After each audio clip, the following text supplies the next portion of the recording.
Oh, ang daming prutas. Saan ko lalagay ito? Sarap siguro ito. Ang dami nga pala nito dito, no? Sinay.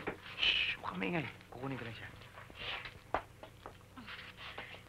Just what I need. Ito ang kailangan ko. Mom. Been drinking again. So, hangover. Pero huwag ka nang maingay. What do you expect? I took after your Irish father. You big boozer to yourself. Huwag mo na akong tulungan ka ako. Sarili ko. Okay? Nay, kamusta na kayo?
tomorrow para makuha niya ang kanyang SS number? Ano ba yung SS number? Ay, iho, yan ang iyong social security number. Kasi requirement yan para makahanap ka ng trabaho. Plus your green card na pinagkakamatayan ng libong immigrants dito sa Amerika. Well, I'll call you up soon as I find out if I have time tomorrow. Oh, Chris, can't you spare a day for your own brother? Mom, please understand. I'm holding 2 jobs. Mahirap humanap ng time off. Oh, well, nakakalimutan ko nga pala, dala-dalawang trabaho nitong kapatid mo. Well, forget it, no sweat. Talagang ganito sa Amerika, iho, kinakailangan kumahit ka ng kumayod para mabuhay ka. Bye, Mom. Sige. Okay, Sige, take it easy, ingat ha? ka.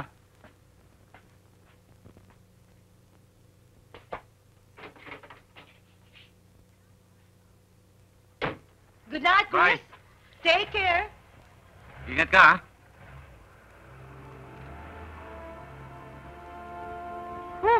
Ginaw, ah. Ha, maginaw. Nandito ka sana, iho, nung isang linggo. Blizzard and all. Makita mo sana ang snow. Nagkaalat dito hanggang dyan, hanggang baywan. Hindi ko nababuksan ang pinto, baka akala mo. Talaga? Alam niyo yung pinapanaginipan ko, makita ko yung snow. Ang ganda. Baka nanigas ka na dyan. Kung nandito ka, hindi na maganda, iho. Tena sa loob at baka mapulmo niya ka pa. Come on.